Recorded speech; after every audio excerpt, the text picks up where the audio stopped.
media and communications advisor to Helen Haynes, our local federal independent MP, and also with a state MP.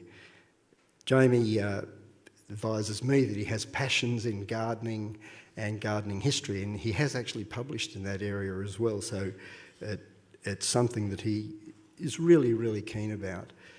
He has served as the Arts Council President. He is now working with the team to develop the plan for the Beechworth Biennale in 2024. I think we can say that with Jamie's deep experience in media, communications, marketing and politics, we are very privileged to have Jamie as our MC today. Thank you, Jamie.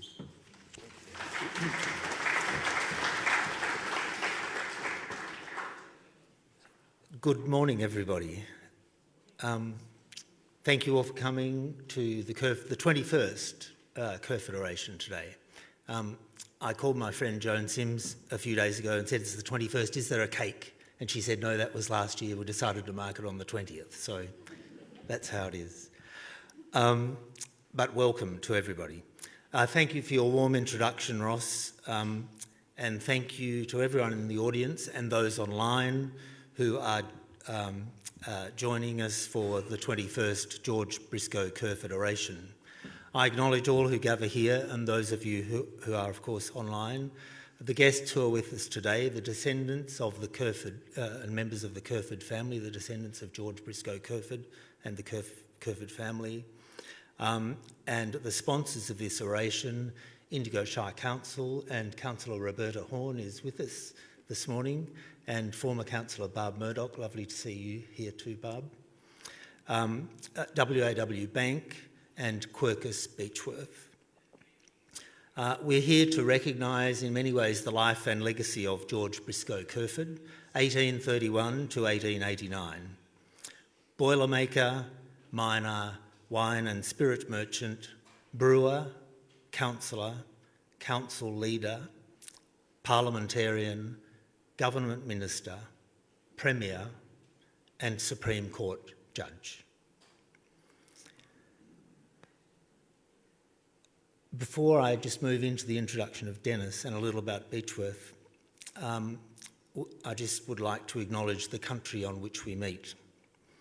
We gather on the country of the Jurawara, Waiwaru, Yaitmatang, Nura Iliamurung and Tangarang peoples who have honoured and nurtured our shared creation for millennia. They walked these lands and storied the skies for generations. We honour their ancestors, the speakers of the first words, and the elders of the past who lived in harmony with country. We acknowledge those of the present who seek to regain their culture and encourage us to recognise their unique gifts of memory, music, art and science that come to us through 60,000 years. And we strive so that we may walk together with those of the future, reconciled and healed. I just want to paint a little snapshot of Beechworth as George Briscoe Kerferd would have known it when he lived here in the very early part of the 1850s. So I want to tell a story about a few people and hook them all together, or try to. Painter Eugène von Gerard, he was in the party of the magnetician, he was called, surveyor and astronomer Georg von Neumayer, sent to Victoria by his king, Ludwig I of Bavaria. And on October 27, 1862, von Gerard stood in the floor of Beechworth Gorge and sketched the vast timber mill with its race wheel and its towering chimney that loomed above him, just below where the Old Stone Bridge is now. It was owned by the Swiss-Russian Chevalier family. Extraordinary, really, end of 1853-54. Early in 1855, Nicholas Chevalier came to Beechworth with his brother Alexander, sent by their father to check on the workings of the milling business. Louis, another brother, merchant and vigneron, was already here. Judge Redmond Barry, As president of the Fine Arts Commission in 1864, he awarded Nicholas Chevalier £200, an enormous sum of money in those days, for his painting The Buffalo Rangers, the first picture by a resident Australian to enter what became the National Gallery of Victoria collection.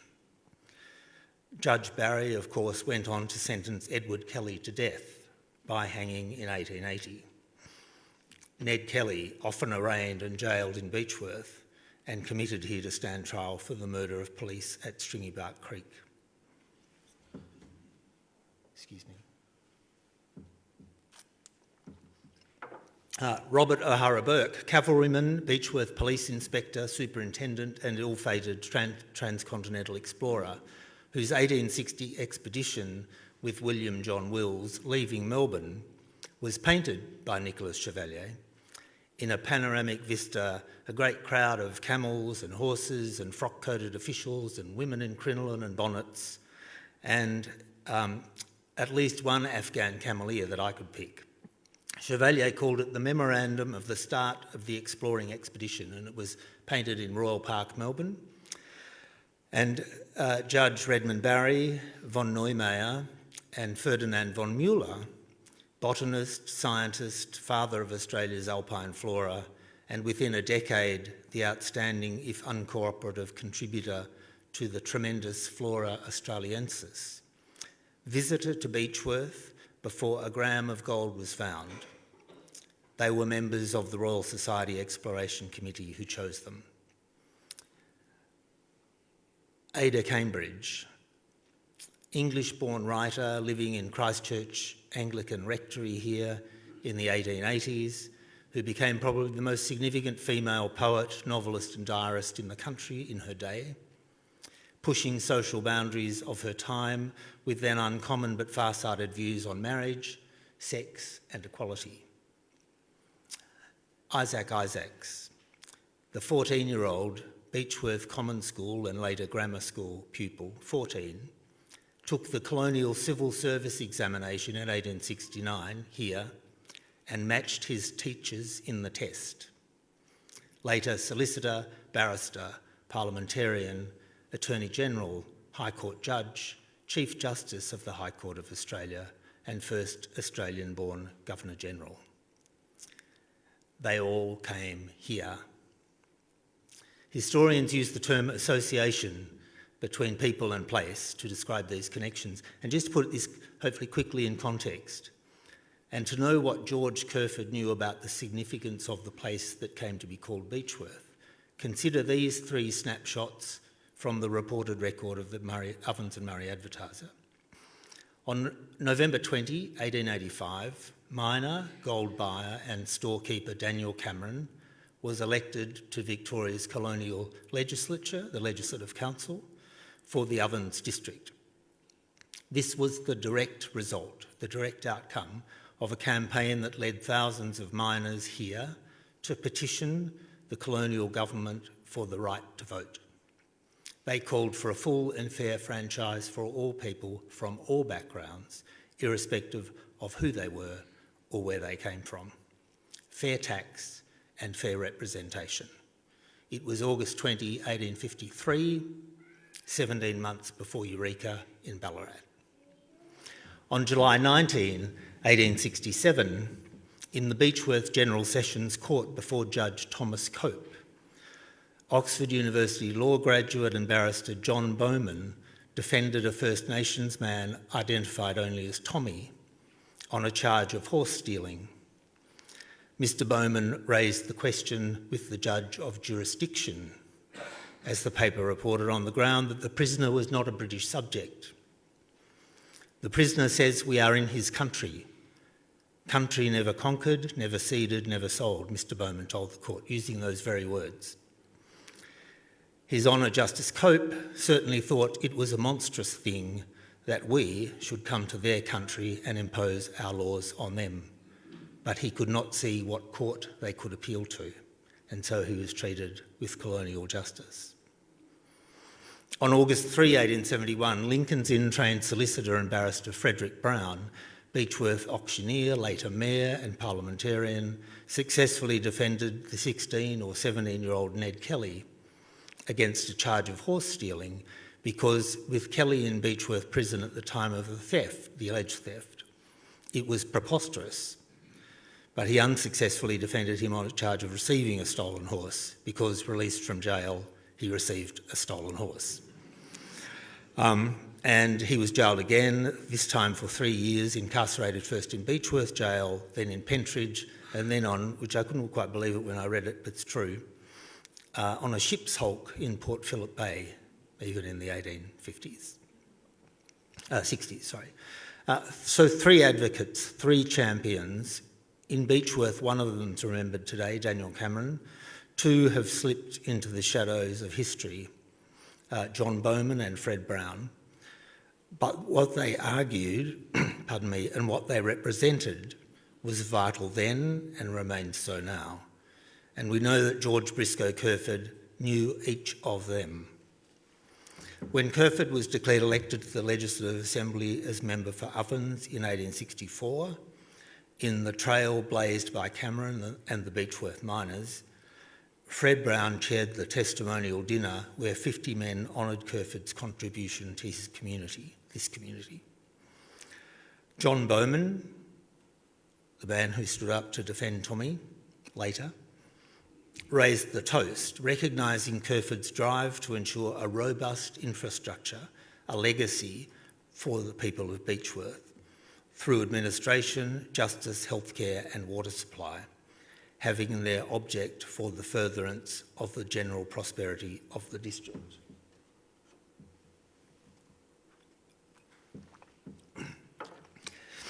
Forgive my Latin, but I think it goes something like this. Si monumentum quaeres circumspice, Mayor Bowman said. If you seek his monument, look around you.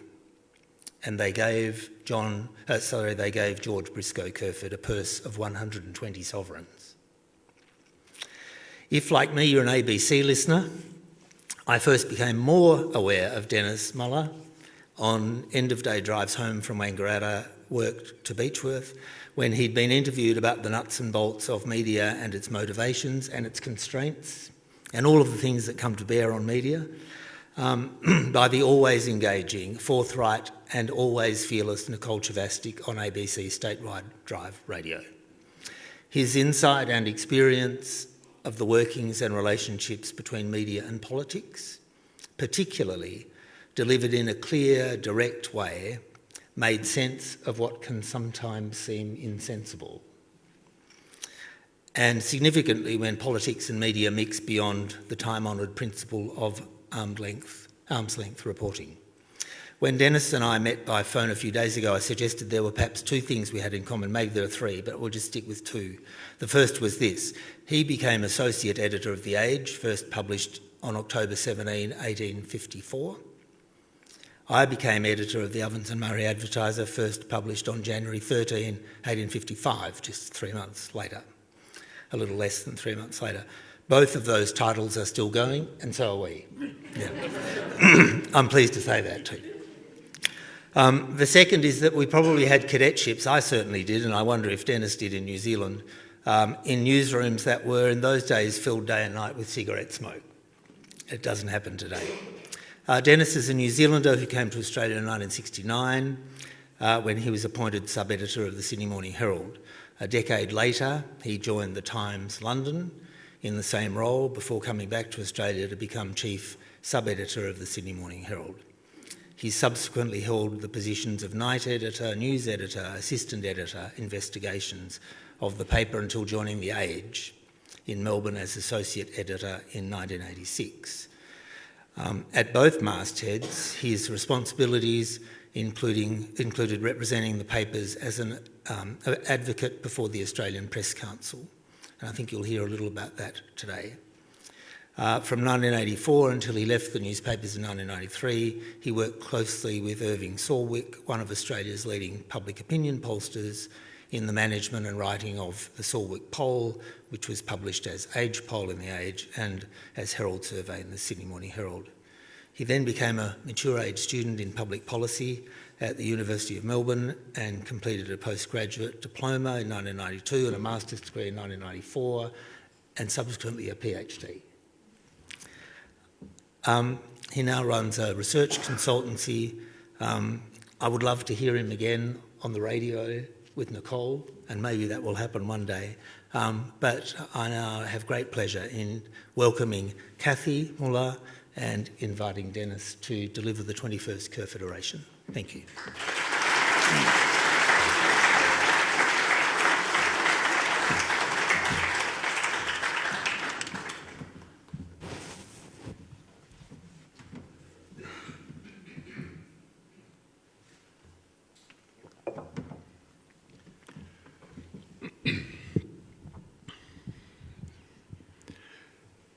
Jamie, thank you very much for that most generous introduction, and thank you all for showing up.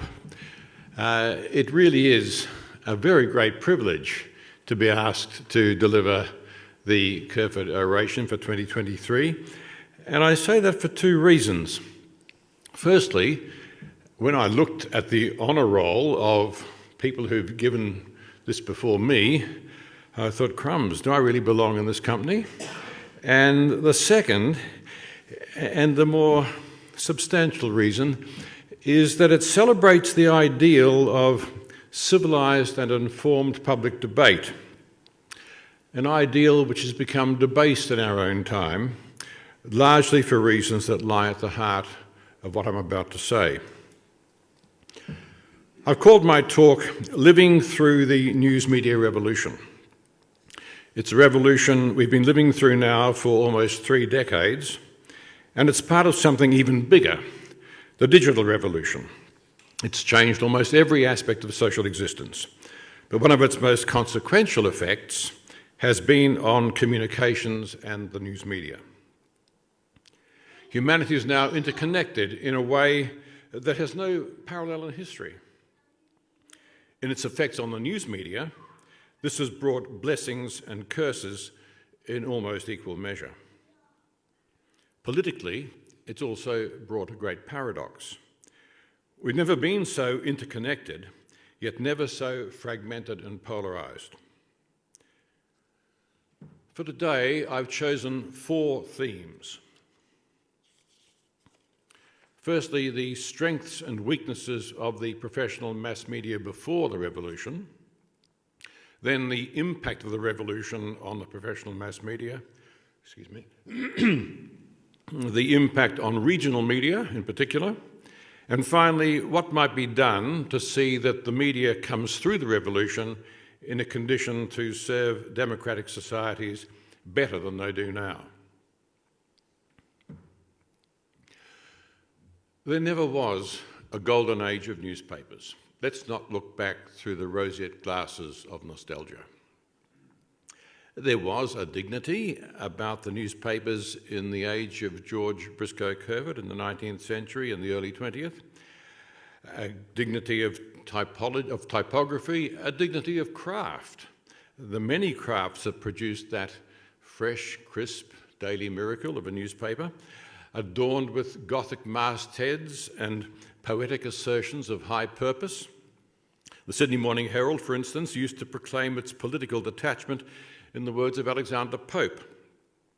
"Sworn to no master, of no sect am I." Well, as the Herald's own historian Gavin Suter said, the Herald has never come close to that ideal of Olympian detachment. And the same was true of all the other great broadsheets of the dominant age of newspapers. The New York Times, with its slogan, "All the news that's fit to print," or as it's been satirised, "All the news that fits we print." And The Age, with its proclamations about the diffusion of truth and the advancement of man. There was, of course, something to be said for this high-mindedness because, after all, it did stand for an ideal of public service. But don't be fooled by appearances. Beneath all this typographical dignity and self-glorification was the same competitive ethos, the same drive to attract advertising, the same temptation to sublimate journalism to corporate interests, the same ambition to wield political influence that we see today. That influence was used to advance not just the proprietors' political interests, but their business interests as well. So when, in the late 1920s, commercial radio broadcasting was introduced, it was the newspaper companies that used their political influence to secure radio licences for themselves, and did the same thing again in the 1950s when television came along. The result is that Australia has one of the densest concentrations of commercial media ownership in the world.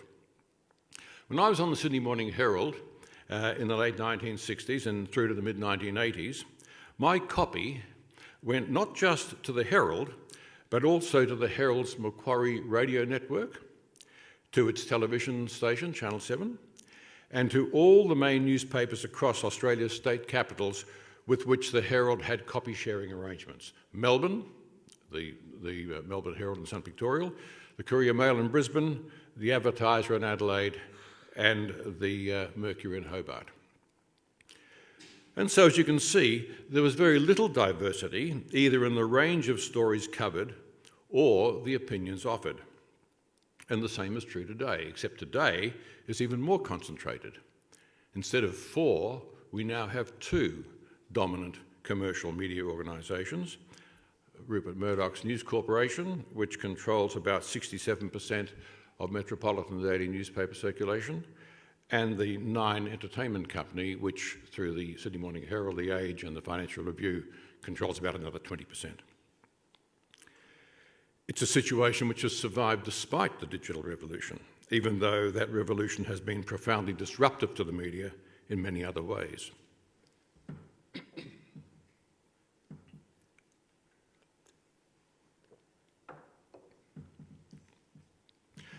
To fix a point at which the digital revolution began to have its transformative effect on news media, I'm taking the years 2005 and 2006.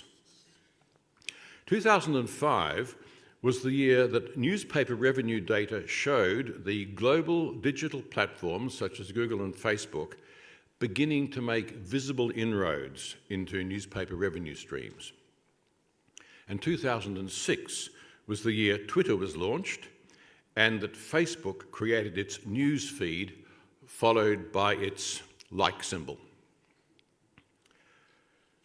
This is the symbol that feeds the now notorious algorithm, which used to rank stories according to the number of clicks and eyeballs, the number of likes that they attracted, and in fact had a profound effect on the way in which news was both written and produced and prioritised in the media, because they saw the Facebook like symbol as, in a sense, a magic carpet to reach audiences way beyond their wildest dreams.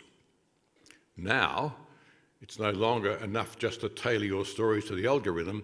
You have to pay Facebook in order to have your story elevated up the screen. Of course, the underlying forces leading to this point of change had been developing for more than a decade, but the traditional media, especially the newspapers, had been in denial. Eric Beecher, the founder of Text Media and a one-time editor of the Sydney Morning Herald, tells a story that shows just how arrogant the newspaper companies had become. In 2004, Beecher told me, he was commissioned by the Fairfax Company to prepare a report estimating the impact of Google and Facebook on the advertising revenues of the company's 2 main papers, The Age and the Sydney Morning Herald. For generations, these newspapers had enjoyed more or less a monopoly on classified advertising. And this had been the source of the so-called rivers of gold, vast income streams flowing mainly from real estate, employment and car sales advertising. At the time I worked on The Age, in the mid-1980s through the mid-90s, it was said that the revenue from the Saturday Age covered all the operating costs of the company for the whole of the week. So everything else was clear profit. Now, Beecher told me he'd done a simple extrapolation. He'd looked back over the preceding 5 years at the shift of these forms of advertising from the Herald and the Age to Google and Facebook, and then had done a simple forward projection based on what had already happened over those 5 years. And he showed that by 2009, the shift to online advertising would be catastrophic for the newspapers. But when he presented his report to the board of Fairfax, it was ill received. Roger Corbett, who was then a board member, later to become chair, had picked up a hulking copy of either a Saturday Age or a Saturday Herald and said, "I don't ever want anyone coming into this room again and saying that people will buy houses or cars or look for jobs without this," and then he dropped the Saturday paper with a great thud onto the boardroom table. Well, that kind of hubris had been part of the culture of the media industry since its industrialisation in the 19th century, a development which had allowed newspapers to be published at a speed and on a scale that created a new centre of power in society. And of course, that power was open to abuse. Here in Australia, elements of the press, most notably the Herald and Weekly Times under Rupert Murdoch's father, Sir Keith, exerted enormous power in federal politics, actually did so through an organisation called Collins House, which was a kind of informal agglomeration of business, mining and media interests based in Collins Street in Melbourne. In 1931, Keith Murdoch and the Melbourne Herald played a central role in the backroom machinations that led to the elevation of Joseph Lyons to the Prime Ministership. And in later years, when Lyons began to disappoint him, Keith Murdoch was heard to boast, "I put him in and I'll put him out." In 1944, this power was on display again when Robert Menzies sought and obtained the blessings of all the most powerful press owners and their managers to create a new political party. The press barons and their senior executives had been invited to a dinner in the Melbourne home of a mining magnate called James Fitzgerald. And there, over drinks and dinner, they vowed to do everything they could to promote the new party to the public. Thus were the media godparents to the Liberal Party. Among journalists, the political and commercial interests of their proprietors were well known, but the extent to which those interests influenced their journalism varied. Perhaps the best known example of an influential political journalist crossing the line between being a reporter and being a player was Alan Reid, the chief political correspondent for Frank Packer's Sydney Daily Telegraph in Canberra. Reid became Packer's eyes and ears in Canberra, and he played an active role in undermining John Gorton as Prime Minister and promoting Billy McMahon as his replacement. Well, that turned out well. Then, as now, the only constraints on journalists' behaviour were ethics and the law. And of the two, ethics are far the more important because they govern the broadest spectrum of everyday conduct, whereas the law, as it affects journalism, is narrow and specific, being mainly concerned, of course, with defamation and contempt of court. However, public confidence in the ethics of journalism has always been low. When I told my father I was going to be a journalist, he was scandalised. He said to me, "A journalist? They're all drunks and liars." And decades later, when I told people I was writing a doctoral thesis on media ethics, they laughed outright. How will you possibly get 100,000 words out of that? Look, the cynicism's understandable. People have been treated to decades of beat-ups, of media treating people appallingly, of the media throwing their weight around. All that happened, and it continues to happen. But there is another side, and it's largely unseen by the public. In the latter half of the 20th century, journalism became increasingly professionalised. This was given expression through the creation of university degree courses in journalism and in the development of codes of ethics in which two important principles became central to journalism. The first principle was that facts should be verified prior to publication. You just didn't take someone's word for it. You didn't simply regurgitate rumour. You verified the facts through at least a second source of information. And the second principle was that news reporting should be impartial and be separated from opinion. The rationale being that people should be allowed to make up their own minds about what was going on in the world without having the necessary bedrock of information, which is the job of the journalist, coloured by the opinion of the journalist or of the publisher. But over time, this concept of impartiality developed into a doctrine of strict factual literalism, which produced a sterile type of journalism not much better than stenography, a recitation of facts devoid of explanation or context, and it left the readers to work out for themselves the significance and the likely consequences of what was being reported. And then in the 1980s, the concept of impartiality was broadened to include explanation and analysis that remained faithful to the facts while excluding journalistic or proprietorial opinion. That was an important shift because it started a kind of a slippery slope. And as time has gone by, that sort of analytical element in news reporting has, in many cases, shaded into opinion, and it's actually quite a hard line to draw. However, I think on balance, that development has been beneficial.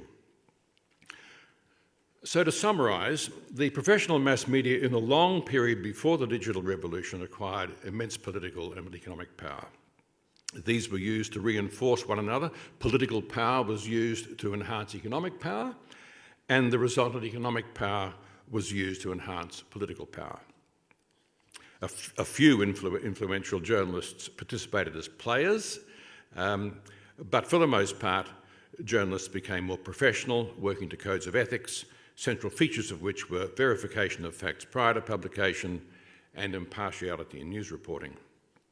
Not all journalists or news organisations by any means adhere to these standards, and the processes of regulation and accountability were ineffectual, as we shall see.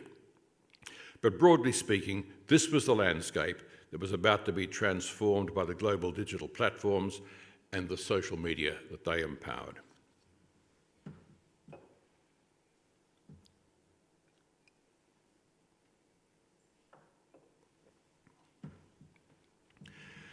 In 2009, only a few years after that crucial point of change in 2005-2006, I was carrying out a research project for the University of Melbourne into the ethical challenges facing journalists covering the Black Saturday bushfires of February the 7th that year.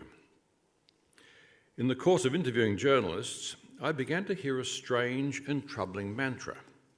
And it went like this: if it's wrong, it won't be wrong for long. And behind it lay a panic that had taken hold in the professional mass media.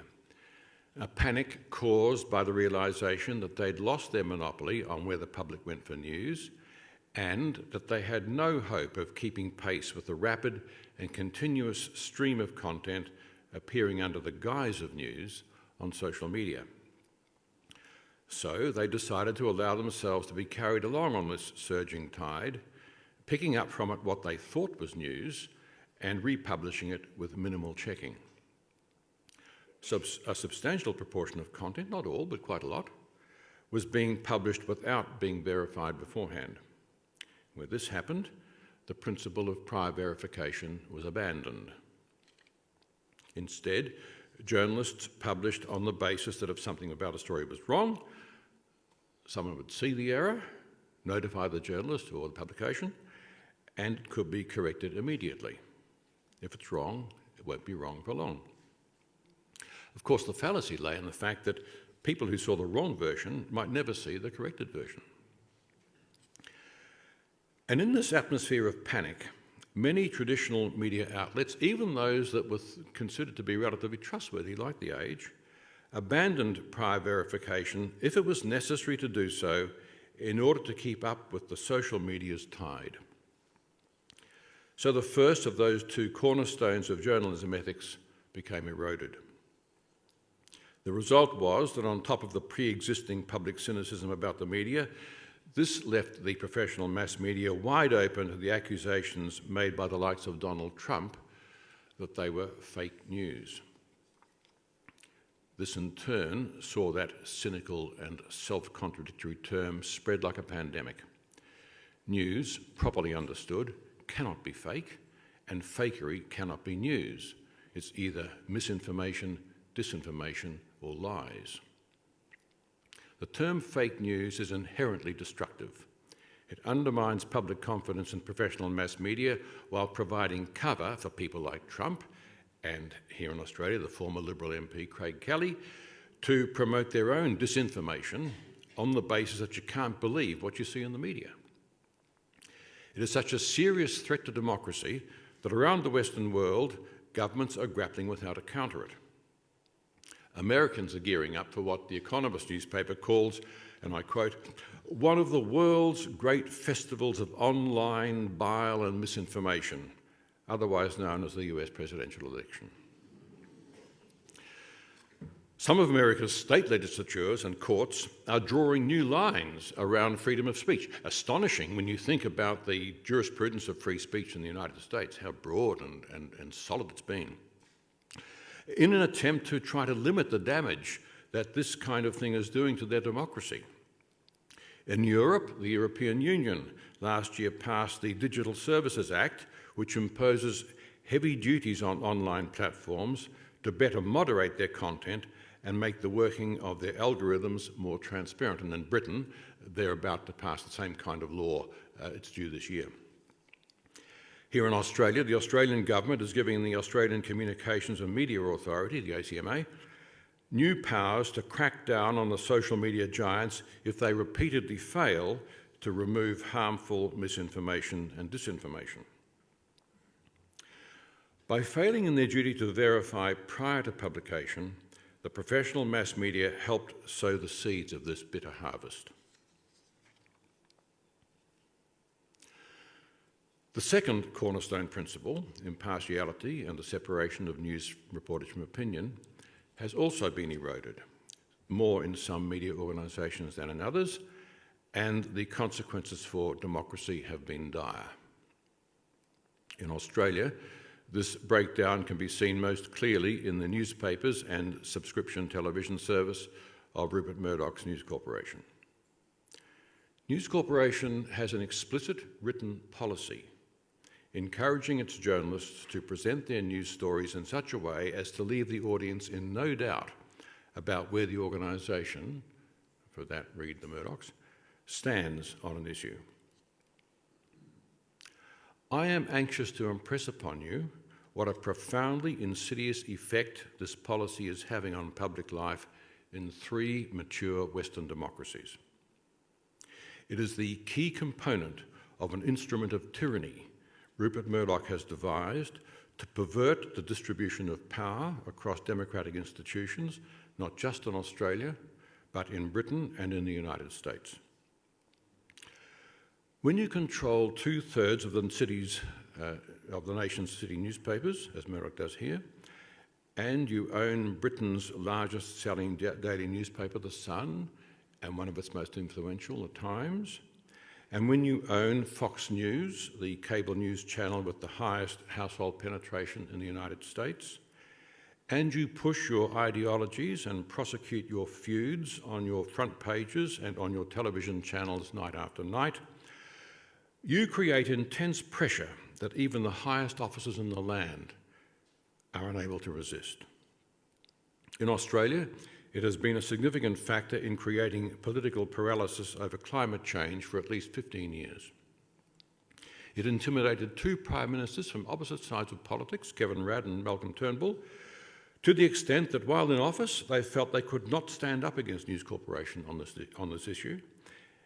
And since leaving office, of course, as we know, they have joined in leading a campaign for a royal commission into Murdoch's influence. In Britain, News Corporation cowed successive prime ministers on both sides of politics into turning a blind eye to the institutionalised corruption of its subsidiary News International, as revealed in the phone hacking scandal of 2011. In the United States, it empowered its journalists to promote Donald Trump's big lie about the stolen election, knowing it was a lie, and so contributed to inciting the assault on the Capitol in Washington on January the 6th, 2021. Here in Australia, its nakedly biased political reporting in favour of the Morrison government was most notoriously revealed by the Robodebt Royal Commission, during which ministers and their advisers admitted they used the Murdoch media, which they described as friendly, to denigrate innocent welfare recipients who'd had the courage to speak out against what the Royal Commission found to be a cruel and callous system. This strident bias is a factor in the increased polarisation we see in our public life. It's not the only factor by any means, but it feeds on and encourages a brand of politics that debases public discourse and undermines the democratic consensus. While social media, with its echo chambers and competing political hashtags, has been the driving force behind political polarisation, the polarisation of the professional mass media simply adds to public distrust, cynicism and confusion. It builds on the frustration of people who feel that they don't know where to turn for news that they can trust, untainted by the opinion of the journalist or of the platform. In the US, where this polarisation has done so much damage, the best of the American newspapers, notably the New York Times, have embarked on a serious effort to reassert strict standards of impartiality and to restore the distinction between news and opinion.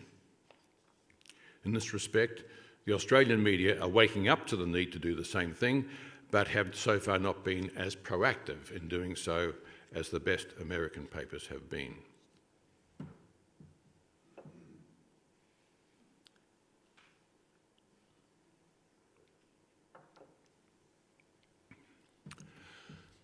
Regional media has suffered several body blows from the digital revolution as advertising has moved online and many people have lost the habit of paying for news when they can get it free on the internet. Many local newspapers have closed or have had to resort to online publication only.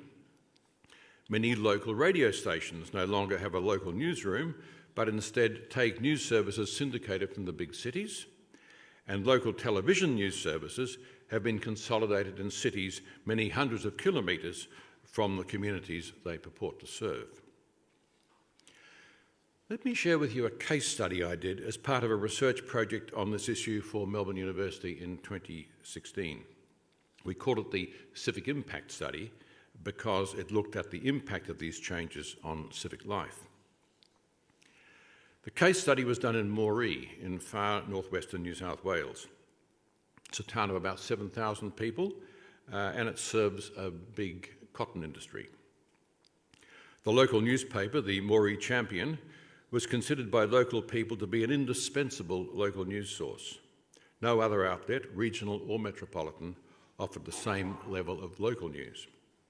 However, because of staff cuts, the Champion no longer covered magistrates' court hearings and only occasionally covered meetings of the Shire Council. Instead, it published a weekly list of convictions in the court and relied on the council's website for most of its council stories. You can see straight away there's no independent journalism in this. There's no coverage of how the courts arrived at those verdicts or justifications for the sentences they imposed, and no scrutiny of council processes. The council publishes on its website what it chooses to publish, and of course doesn't include anything the council wants kept quiet. The local commercial radio station, 2VM, operated locally only during business hours. News doesn't operate during business hours necessarily. Of its 7 staff, only 1 dealt with news. He had no formal journalism training, having joined the station 6 years earlier from the motor vehicle spare parts industry.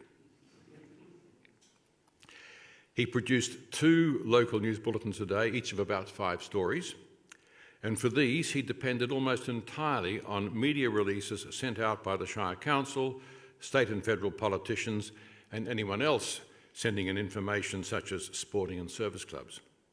He had neither the time, resources nor training to independently verify the material, get other views on it, or augment it with original content. In 2015, in Moree, there was a commemoration to mark the 50th anniversary of the 1965 Freedom Rides.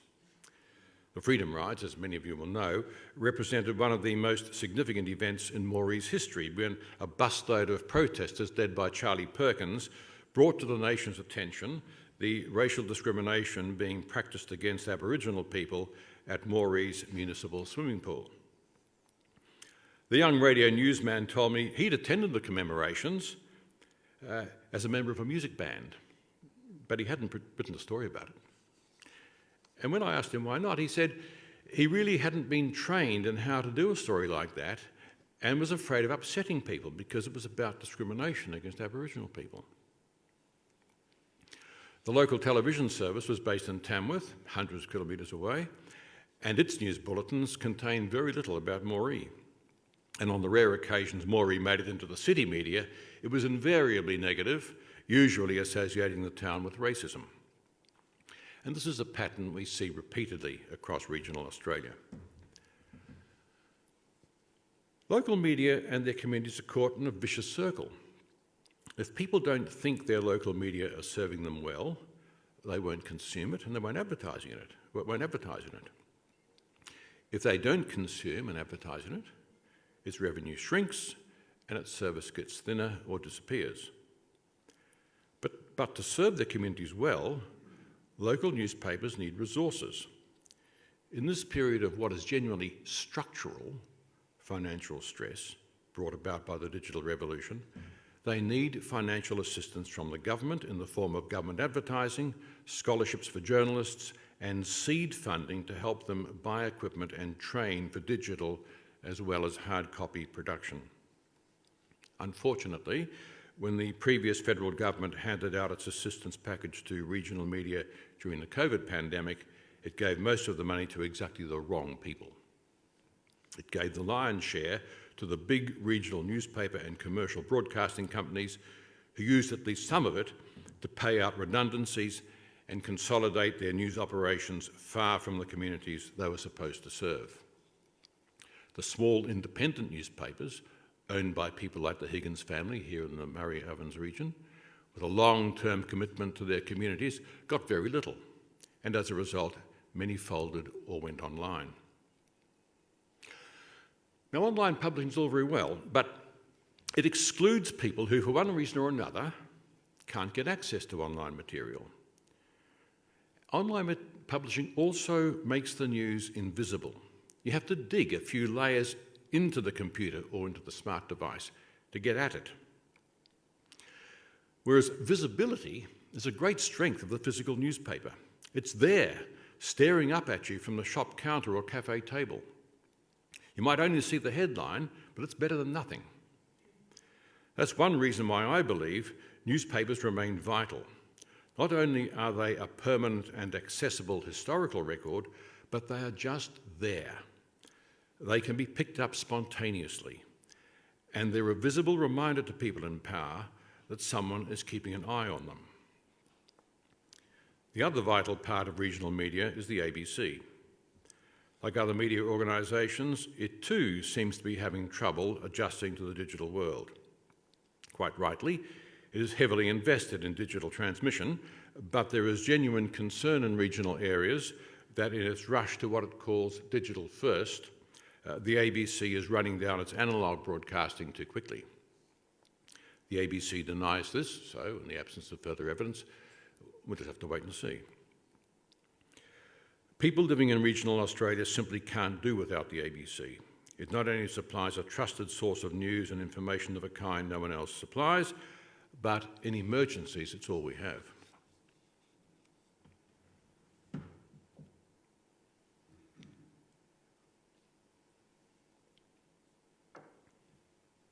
What might be done? Well, looking to the future, the professional mass media have a responsibility to rebuild public trust in themselves and in doing so to contribute to the rebuilding of public trust in democratic institutions as a whole. To do that, the professional mass media must take 3 critical steps. First, they must put being right ahead of being first. They must reassert the primacy of prior verification. There are some encouraging signs that this is already happening, but there's a long way to go. Second, and allied to this, they must develop a more mature relationship with social media. Instead of treating social media as a bottomless pit from which they can extract cheap content, they must treat it as a source of tip-offs, of possibilities, a starting point, not a finishing point.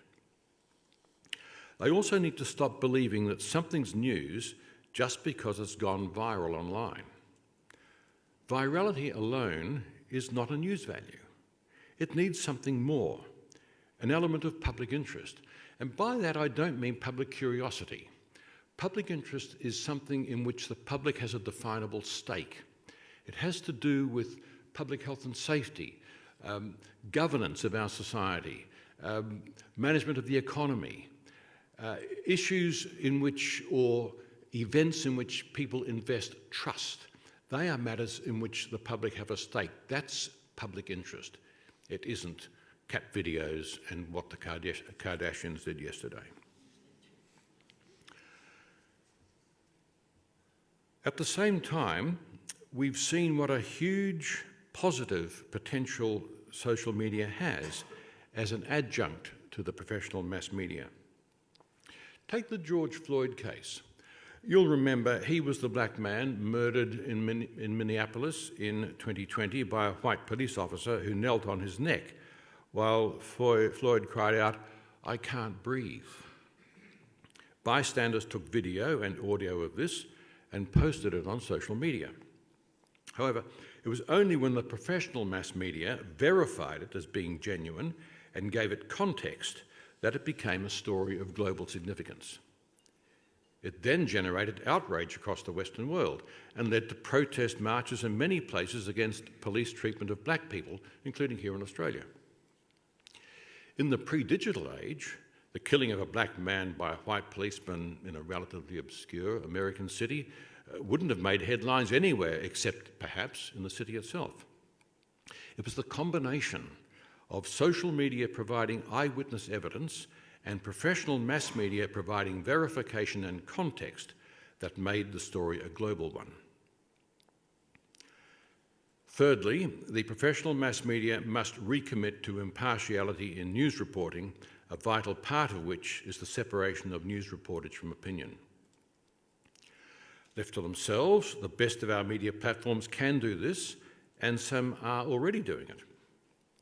As for the rest, in the absence of any effective mechanism of media accountability, they'll just go on as before, beating things up, publishing disinformation, treating people as fodder, and using their power to promote their own interests over the public interest.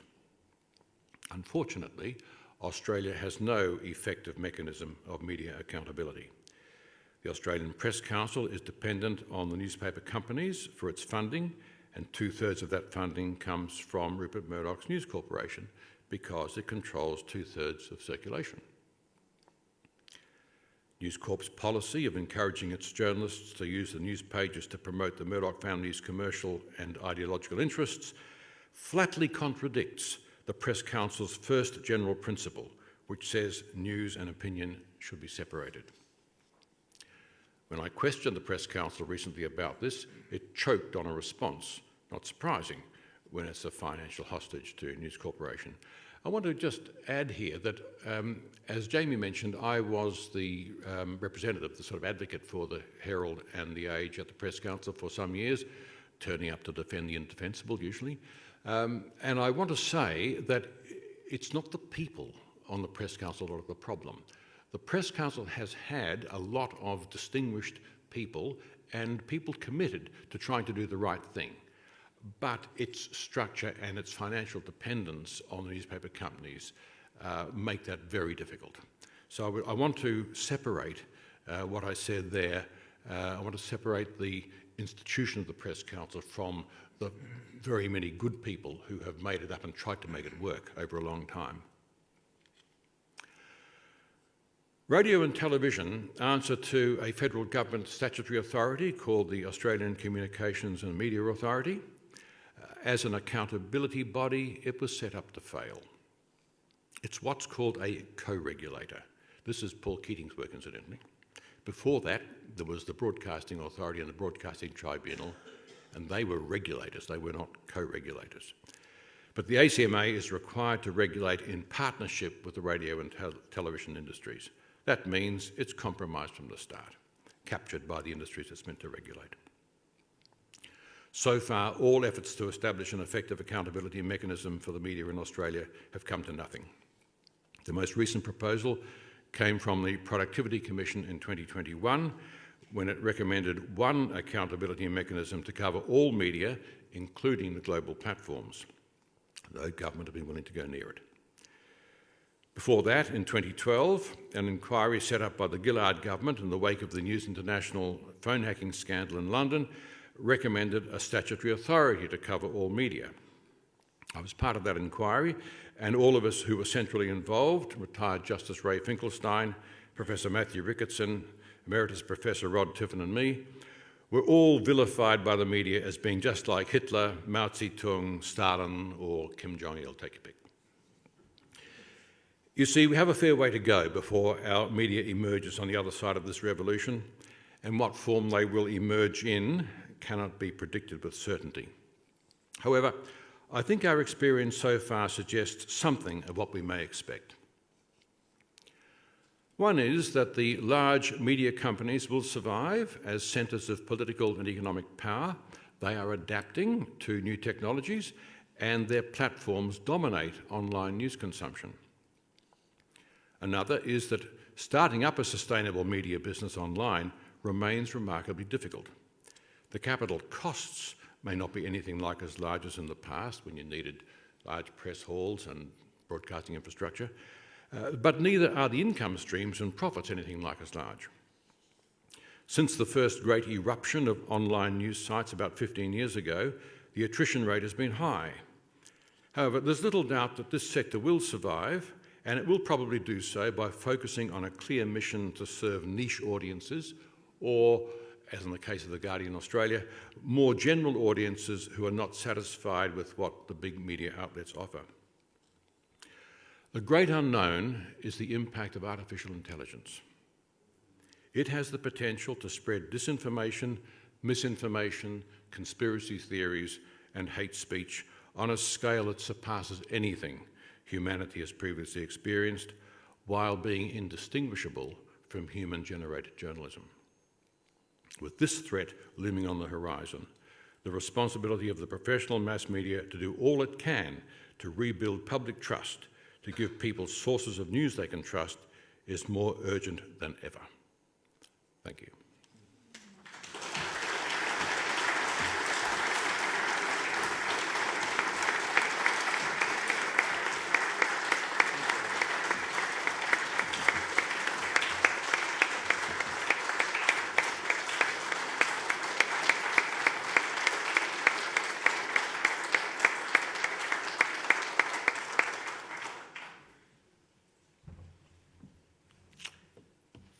Thank you, Dr Muller, very much.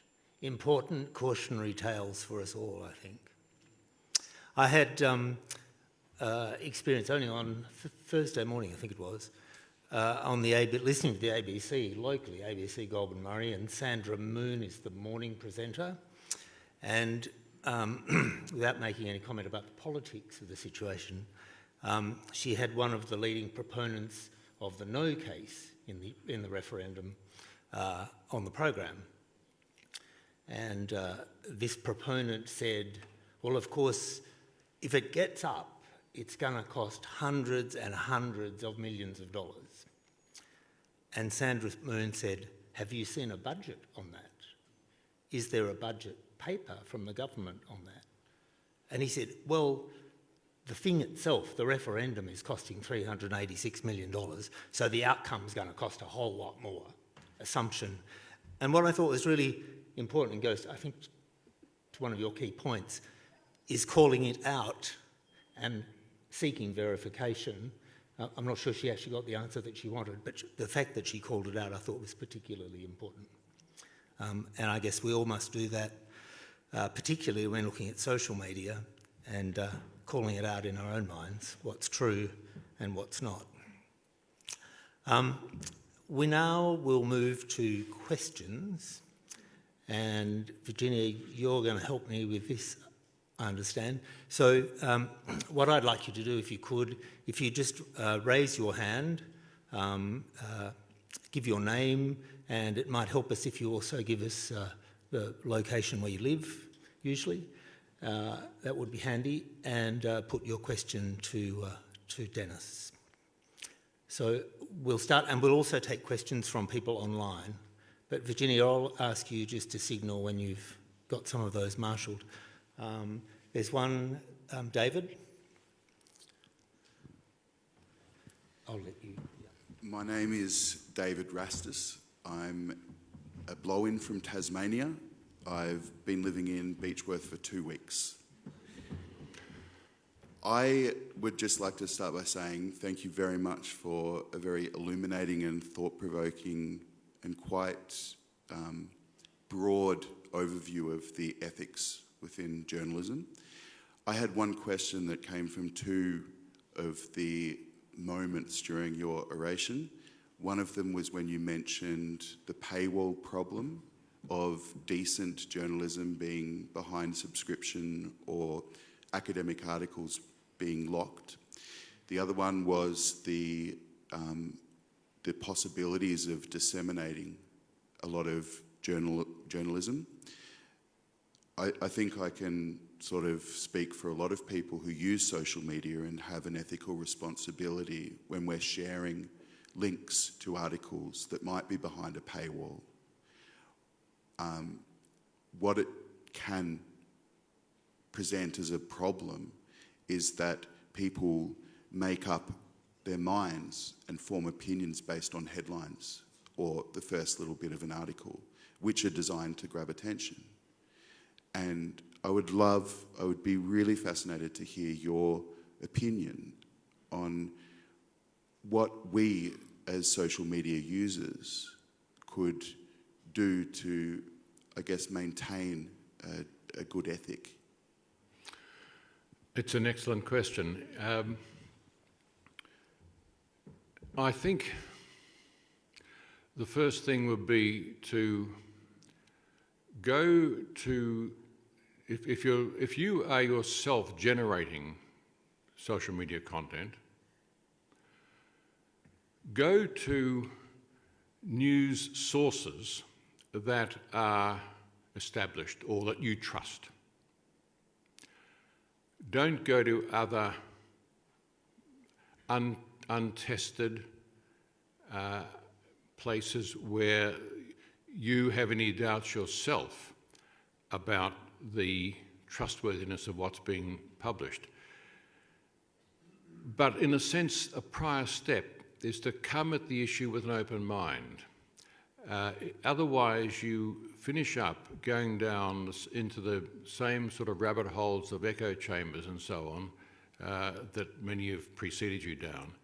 So I think the first step is to come at the issue with an open mind and go to sources that you trust and spread or share material from there rather than join an echo chamber. I don't think there's much else that individuals can do.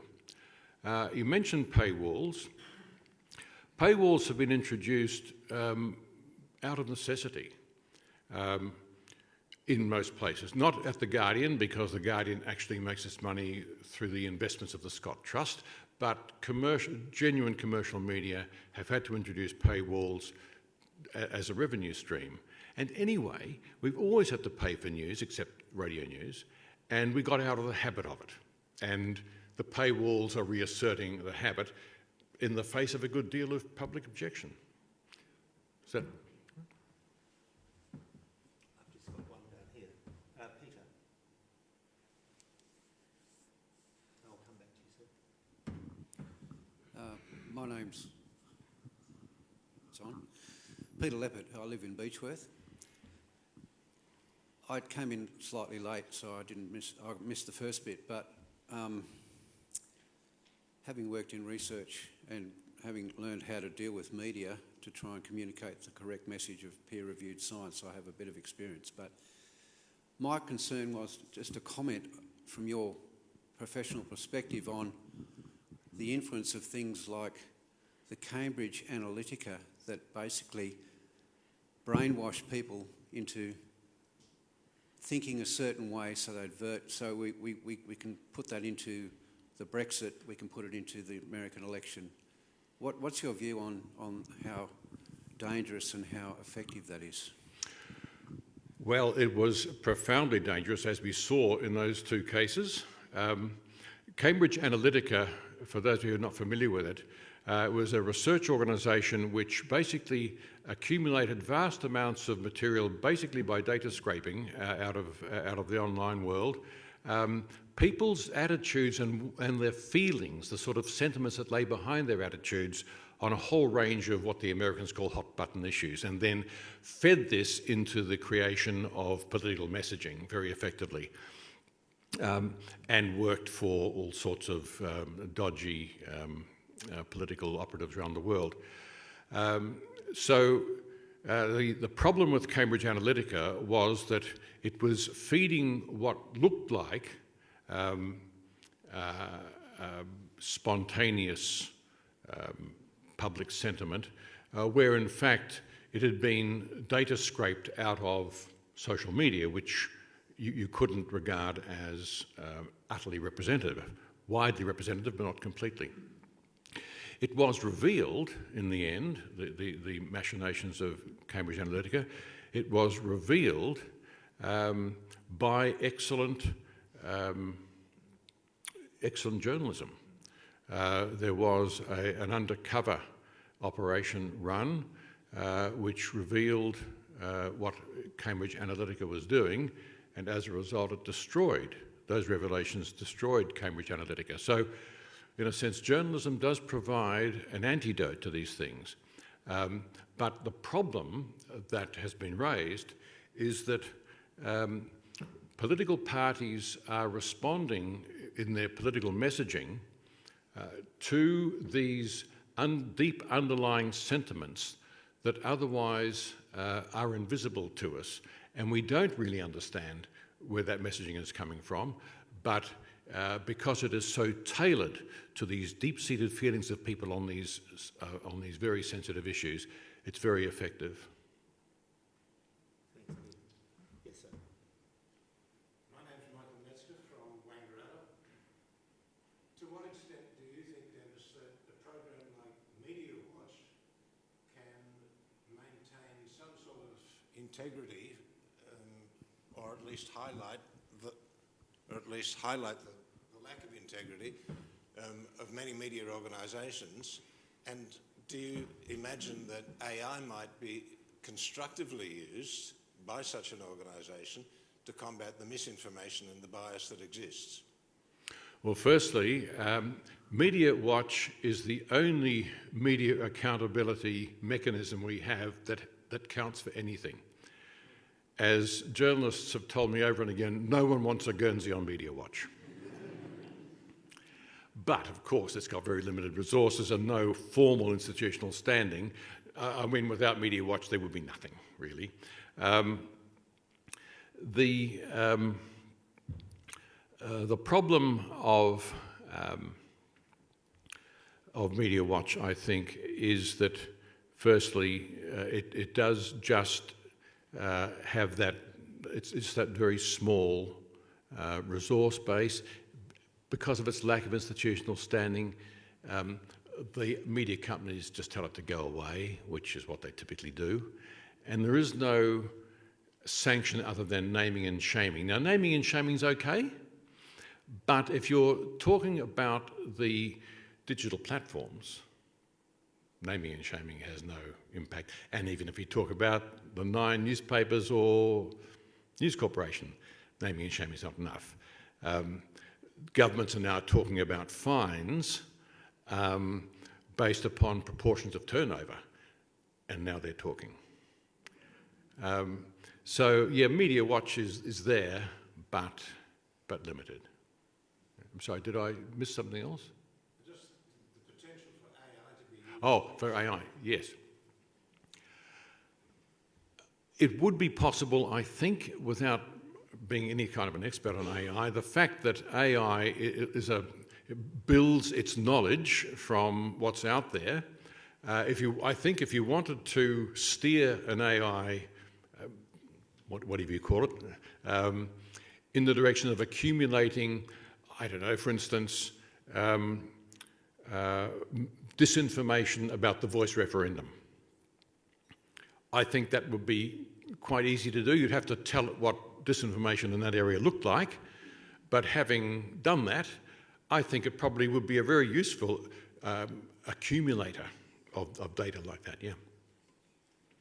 Roberta, can I come back to you? I missed one here, sorry. Ray Kirkwood from the committee, and I live in Melbourne. Firstly, a wonderful presentation today. Thank you very much. I really enjoyed it. The question I have is the effect of Rupert Murdoch. He is 96 on about his fifth marriage. With his demise in the foreseeable future, do you see the organisation changing and varying from their Trumpism support, or how do you see it eventuating? Well, firstly, I don't know that it's a foreseeable future. His mother lived to be 103. Secondly, all the signs are that Lachlan Murdoch will be the successor. And Lachlan has already shown himself to be at least as conservative in his outlook as Rupert, perhaps even more so. And he has been willing to sue, which Rupert never did, never has done. He's been willing to sue for defamation. And you might remember recently, Crikey dared him to sue, took out an advertisement in the New York Times inviting him to sue over their stories saying that they were contributors to the insurrection in Washington. And he did sue them in the Australian courts, but after the revelations in the Dominion voting machines case in America, he withdrew for obvious reasons. He couldn't possibly win. So I don't think we should be looking forward to any changes much. And it's worth remembering that there's a generational pattern with the Murdochs. Rupert is playing from Sir Keith's playbook. He's done it on a global scale, which Sir Keith never did, but it's fundamentally the same thing. Journalism is not the purpose of News Corporation. Journalism is a means to an end, and that end is the empowerment and enrichment of the Murdoch family. That was Sir Keith's modus operandi and Keith's purpose. It's Rupert's. I don't see any reason why it shouldn't be Lachlan's. I'm sorry to say.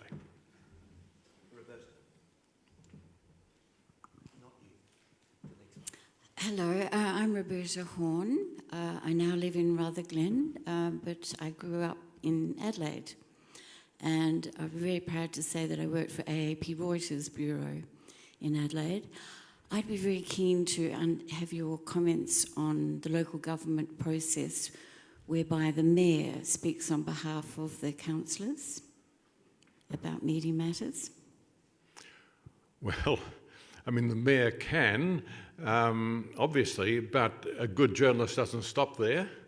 Regards perhaps what the Mayor has to say as grist to the mill, but not the whole story. Go and talk to other councillors, or other councillors banned. Well, if other councillors are banned, report the fact and go on reporting it, because just when we're getting sick of repeating the same thing, the public are just picking up on it. Some councils, and I here exclude explicitly Indigo Shire as one of the sponsors of this, but in Bundaberg, for example, the local council has set up what it calls its own newsroom. They've actually appropriated the term newsroom for what is fundamentally a propaganda operation. Now, if the council has made a decision that it says that individual councillors can't speak to the media, that's appalling, but it's all, I mean, if they can't speak, they won't speak, but it's worth repeating the fact that they can't, and also trying to at least get them on background. If you can't get them on the record, get them on background. You know, that's really all you can do, isn't it? Hello, thank you for a wonderful presentation. My name's Elena, I'm from Beechworth, originally from England. You've taken us through the history of the media and the impact of social media on that, and then touched at the end on AI, which is going to be a massive disruptor.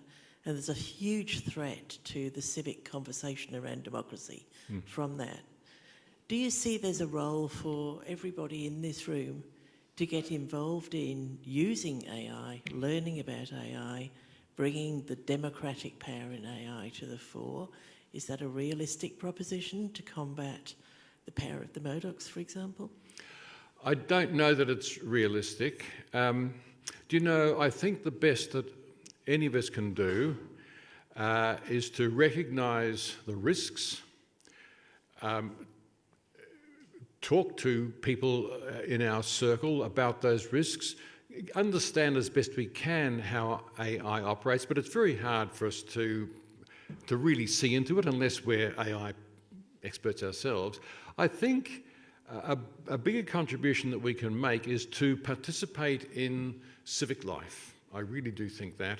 I mean, we do need to recognise that democracy is in a crisis, and it has many causes outside of what we've been talking about, economic inequality being one of them, globalisation being another.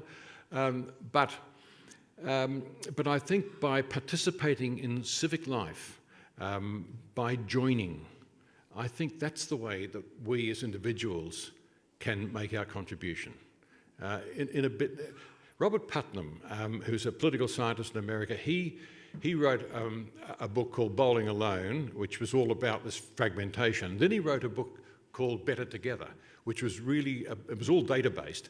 It was all about how democracy and civic life depends upon and is improved by people joining up.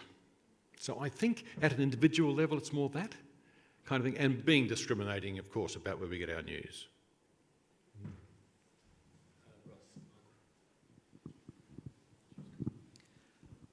Michael Curtin, I'm from Beechworth as well. I guess I really appreciate your presentation, and it fits with the way I think. But I feel media has always been, you buy into the media that backs your view. Yeah, and you bought the newspapers which back your view, or social media. Yeah. So we talk about algorithms now, but I feel it's always been there. And so when you talk about reliable sources and stuff like that, I'm always a little bit questioning of what is a reliable source, because I go for particular journalism that actually I'm comfortable with, I suppose, and I guess, how do we move away from that, or can we move away from that? Because I don't know what the other. I mean, I look at the Sun, for example, and think, well, it's just rubbish news. That's my view. So I would never go to it. But well, I think you're right. I mean, it's always been part of it. I think it's just it's a question of degree. I mean, the polarisation has become much more clear-cut, and I think that as News Corporation has become increasingly reactionary, that the Herald and the Age have, in a sense, become more consciously left of centre. I think that's probably true without having done the content analysis. And I don't think that was the case in the news pages particularly for a long time. I think you judge, I mean, you choose your media based upon their general outlook on life, and does it equate to yours. But I think a more reliable way of choosing your media source is their reporting untainted? That's the criterion I use. I mean, the other day I was giving a talk on the polls and the voice referendum, And I was advising people I was talking to not look at the written analysis of the poll results, but to look at the figures.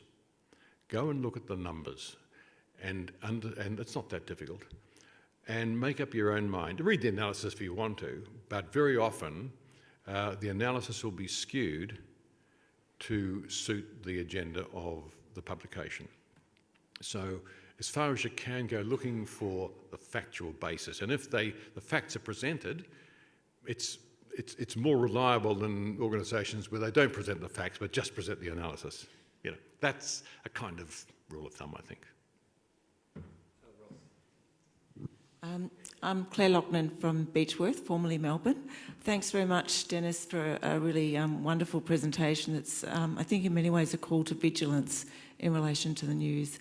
I'm just wondering what you might say about kids growing up now for whom the way in which news, or what we might loosely call the news, is so degraded that they no longer will see that the reality of that loss of kind of incisive and analytical presentation of the news, and for whom the way in which stories are presented and curated through their own interests becomes so normalised that it's not possible or less likely that we see a challenge to the ways in which news is made, so to speak. Thank you. Hello, Claire. Lovely to see you. It's difficult, I think, with the generation that has grown up with social media, who've known nothing else and grew up at a time when social media was a kind of unquestioned good. So there is, I think, going to be at least one generation, maybe a generation and a half, where it's going to be really hard to get them to not take what's on social media seriously and to prefer to receive their news as it's presented on social media in preference to the news that they get on professional mass media. But I think that is going to have generational boundaries around it. I think we're now at a point where there is a much more critical view of social media, and this rising generation are growing up in that more critical environment. So I think there will be a corrective. I was talking to the editor of The Guardian the other day, and she said that they actually they present on TikTok. And I said, what? I mean, Lenore Taylor and I are of a, well, if we're doing her injustice, so we're of an age, but, you know, we are not of the social media generation. And I said, you do what? And she said, well, we do. They have a young reporter who presents on TikTok from her lounge room. She says she jumps out from behind pot plants and she points to boards, but she says she doesn't dumb down the news, that the substance is still the substance. The presentational style is, well, we would regard as ridiculous. But she said she has an immense following, 1.7 million followers, including Lenore's own 19-year-old daughter. Lenore Taylor's the editor of The Guardian, I should say. So I think that there are ways of reaching the young with serious news, but you're not going to get it by presenting it in slabs of 8-point on newsprint. Audience, terrific, wonderful, engaging questions, but we're coming to that time when you'll be asked to put your gold coin in the box for the sandwiches. I've got one down the back here, and just right, and I've got another here, and Denis will be at lunch, so if you can collar him if you wish. Have another question. Thank you. Hi Denis, my name's Jess from Beechworth here, and our orator last year spoke about the education system, and my question very much builds on that one around, you said the newspapers are important because we see them at cafes and we see them at the supermarket, but I would argue that social media is a lot more available. We can look at that sitting on the toilet.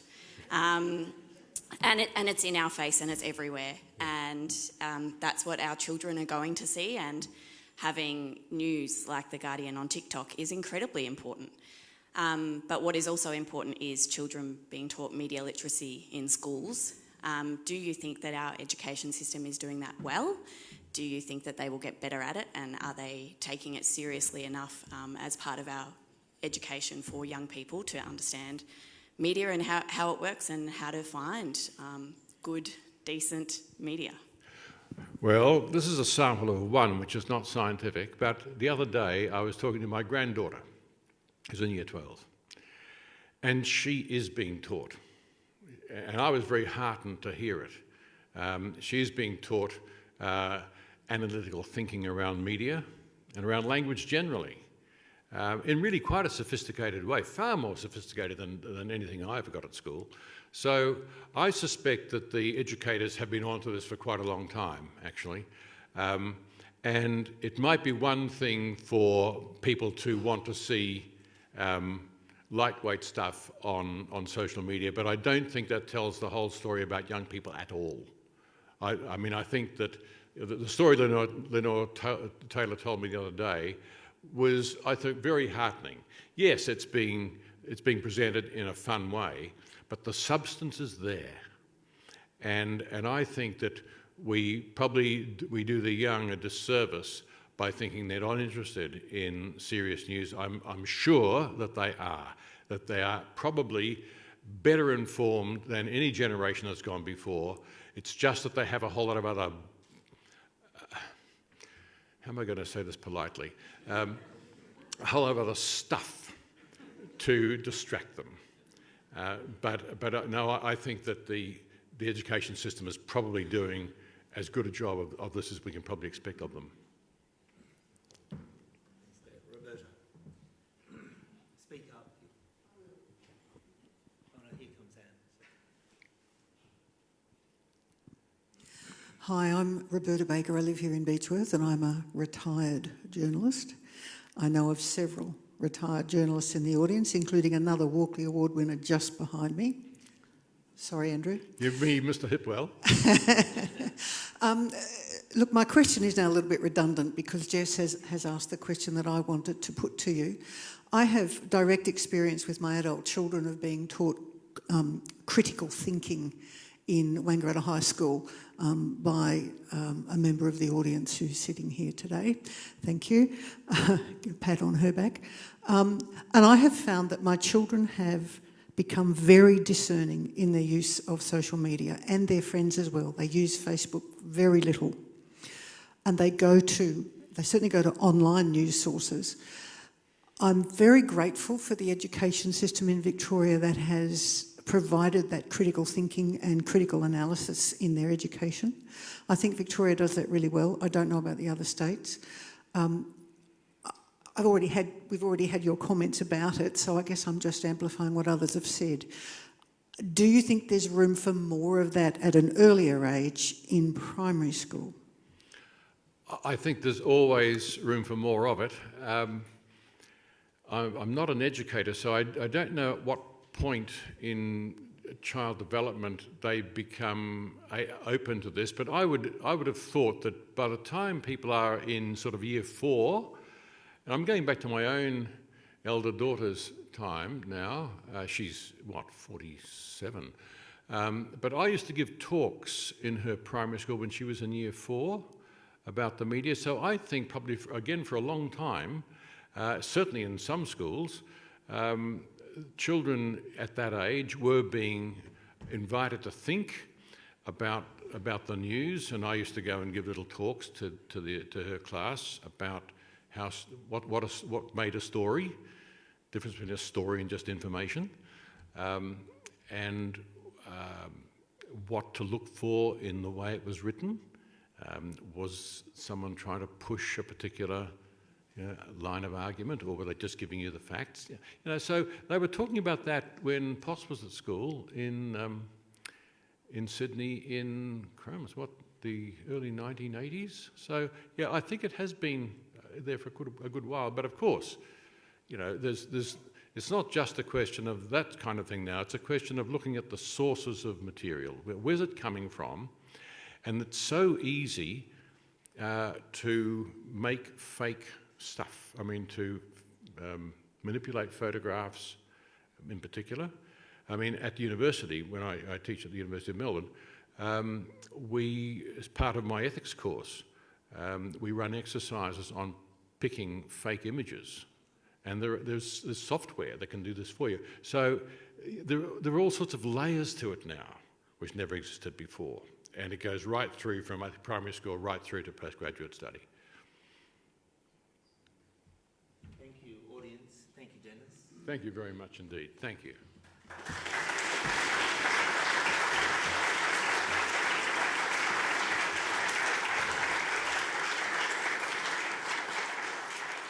Roberta, I don't know if you know the producers of Bluey, but perhaps there's an opportunity there. I would like to thank and acknowledge again all of the members of the Kerferd family, the descendants of George Briscoe Kerferd, who are here today. And Denis is going to become the 21st recipient of the George Briscoe Kerferd Medal for your oration today. The medal was crafted by George Frimmy in Melbourne and has an image adapted from an 1870 print from the Burke Museum collection, which you see here just to Denis's right. And it's my great pleasure to invite Nathan Kirkwood to present the medal to Denis. Nathan is a great-great-grandson of George Briscoe Kerferd. He's attended several times with his father Ray and now brings his sons with him to the oration, the next generation of Kerferd descendants. Nathan, please come up.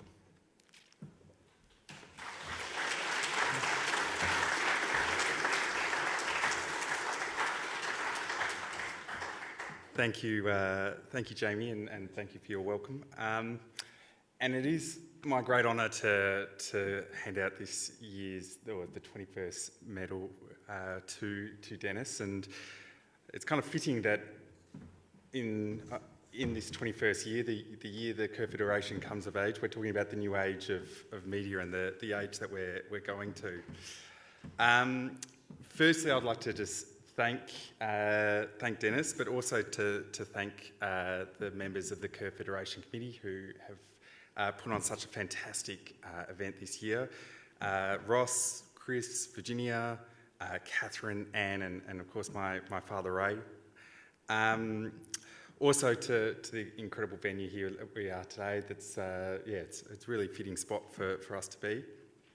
I was thinking as Denis was talking that at its core, media is about sharing stories, and as I've been around Beechworth for the last few days, I've been a bit enamoured by the stories that Beechworth has to share. Even from last night, hearing about the ice trade that used to bring ice from Massachusetts to Beechworth in the 1860s, so that people could have cold drinks. And think about George Kerferd and how he would have the stories that he had and his part in all of this, and the evolution that media would have played. Media and politics, as we've heard, have always been synonymous. But now we're shifting from that one-to-many kind of approach that media was back in his time now to this many-to-many, and everyone has their own source of media, and it's a fascinating time. So, look, listening to you, Denis, I was trying to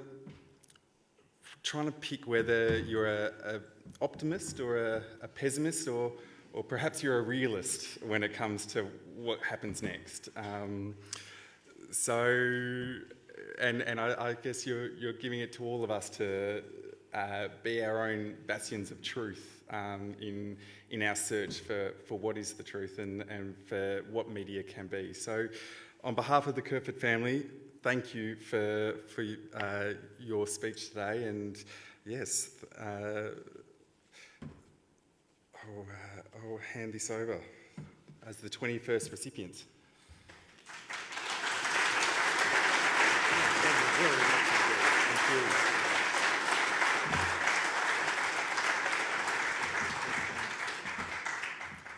Thank you, Nathan, and thank you to all of the descendants of George Briscoe Kerferd who are here today.